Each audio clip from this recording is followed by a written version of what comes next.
And Dr. Long, you have been a part of the UMI experience since the beginning, and you are a church planter. You have started Christian education schools. Speak to what you see as the problem, and then if you could begin the conversation where we'll all join in. What is it that we need to take in consideration, and if we can provide a guide for where we need to go? Well, I think we need to take a holistic look at not only what we're experiencing as black people in America, but it also what's the problem with white people in America, and how can we help them to find healing so that they can also be a part of a transformation of this nation. We are probably in the best position to help people find their humanity, given all the stuff that we've had to go through, and have been able to maintain our humanity, our balance between who we are and what it means to be committed to God and through Jesus Christ. And we're in the best position to lead the nation back to that reality and to spread it abroad to the rest of the world as well. How do we spread the reality of God and the necessity of God in this culture who finds it easily to negate even that God exists? I'm impressed with the truth I find in the Bible that God created us with these drives. It manifests itself in the Bible 2 or 3 places. The desire of the flesh, the desire to have, and the desire to have power and control. Or in one place it says the lust of the flesh, the lust of the eyes, and the pride of life. These drives are the things that manifest themselves in a variety of ways. And Jesus said that they're part of our heart, the core of our being. And until that core is changed, we will always have these distortions of who we could be. And so he recommended to Nicodemus that you have to be born again. And I believe that ultimately we have to present that message that God is willing and ready and wanting to enter a person's life and change it and give him a new direction so that he starts to think right, starts to think like God thinks, and starts to love neighbor as he loves himself. So while we deal with all of the symptoms that are out there, and often we have to start with those symptoms, ultimately, I think we have to help people understand that what is really needed, as Jesus said, all of these issues spring from the heart, and there needs to be a heart transformation in order that we can ultimately get the kind of conduct that we want. And I'm concerned about the fact that there are many people who may give a facade of having been transformed, but in fact have not been. And so you have people who are professing to be Christian or professing to know God, and still they can do things that are contrary to what God says his will and purposes are. So that it's the genuine transformation that is needed. And hopefully we can bring some knowledge and some light to that for as many people as possible in order to get at that core problem. But that's why I like the guests that we have here today. The black church has always operated from a place of community. Our pastor who is operating in the digital community, our educational leader who is operating in the theological community, the pastor who is leading a church in the transformation of his actual literal community. Each of them has a part of the story of how you make change. And I think each of them can speak to that, respectively, with how these things take place practically. Until we move into communal expressions of Christianity, the personal can stay exactly as Dr. Banks described it, hypocritical and solely isolated to the individual.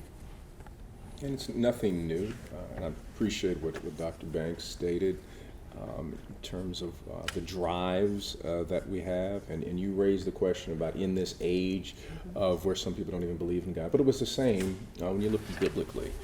You had a small minority community operating under Roman colonialism, They really did not have a faith per se, because one of the interesting things is that you can kind of locate Greek faith, and really pretty much Rome just kind of borrowed from Greece and said our real faith is really militarism and capitalism, essentially.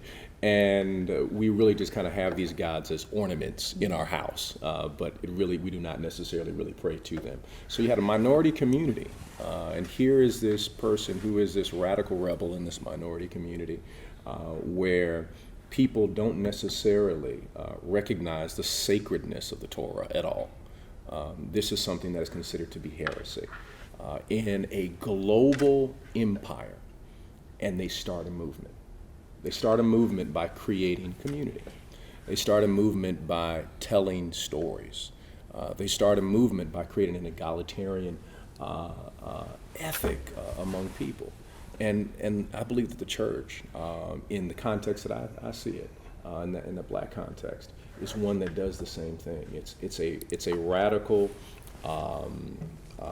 relief from the current structure of the way church is conceived. Jesus always saw a very different church. He was always doing things differently. I mean, I think he just started tweeting. I mean, every time he said, "Blessed are they," that should have been hashtag Son of God. You know, I mean, the way he rolled with it.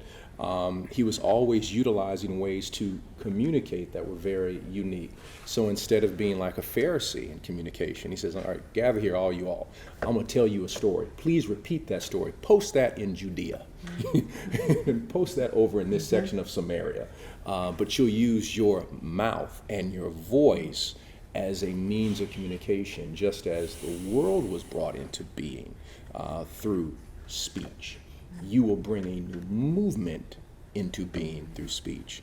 And I think that the Black Lives Matter is bringing a new movement in through speech, that we can utilize the tools of today to begin to create a new society that has yet to be fully conceived and experienced.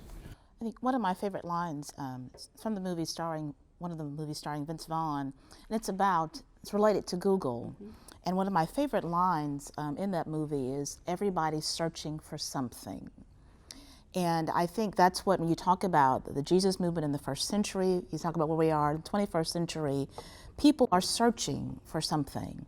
And it becomes this idea, well, how does UMI help to sort of meet that need in light of what people are searching for? They're searching for someone to say that I love you, I care for you. And how do you tell people that you love them? Well, you help them to meet their needs, their economic needs, their social needs, their cultural needs, their spiritual needs. People are searching, I think, for someone to affirm who they are, to help them, to lead them, and to guide them. You think of those groups in the first century, they were searching, looking for something, someone who was going to relieve them of this, quote, Pax Romana, to get rid of this, quote unquote, peace of Rome. Jesus helped to meet that particular need. And so the question becomes then, how does an organization, an institution like UMI, how does the church, how do our theological institutions, our seminaries and our divinity schools help people to find what they are searching for? A lot of times when people come to seminary, they're looking. They don't have the answers. They're not sure which way to go or how to do it. But they find that there's something about this place called this divinity school or this seminary that will help to journey with them as they search and as they go along this path. You know, it's often said that when you find students who are acting out the most, those are the students who need the most love. And so we have to decide how much we're willing to give that love, that degree of love, to those students who are acting out the most, to those people in our communities, even in our churches who are acting out the most. Because we're all searching, we're all looking for something. And we have to ask ourselves, how far are we willing to go? How far are we willing to journey with those persons in their search? The scriptures speak to those who want to define their own righteousness. And going back to the foundations and what UMI has been doing all these years, is creating the foundation by which we measure how far we have come from the Lord and from His Word. And it's intuitive and imperative that a pastor begin to look in much more dimensional terms as opposed to transactional terms. when I was growing up, there were certain things that were always sins. Open-toed shoes were sins. Wearing a red dress was sins. Wearing jewelry was a sin. And then you find out that everybody's saved by grace, and then there was this great, eye-opening that you couldn't work for the grace that you were in. And there's information that becomes foundational when you go back to Scripture, that even though there are those who have great ideas about what should be, those ideas should be measured against what the Scriptures have. And having an organization like UMI ground ministers and pastors and Sunday school teachers in the Word, then travels to the product of our members, of our young people. That is what I believe it's going to be that much more critical as we move forward, and as technology and as people begin to look for spiritual content on the web. Having a place to go that they can trust becomes that much more critical.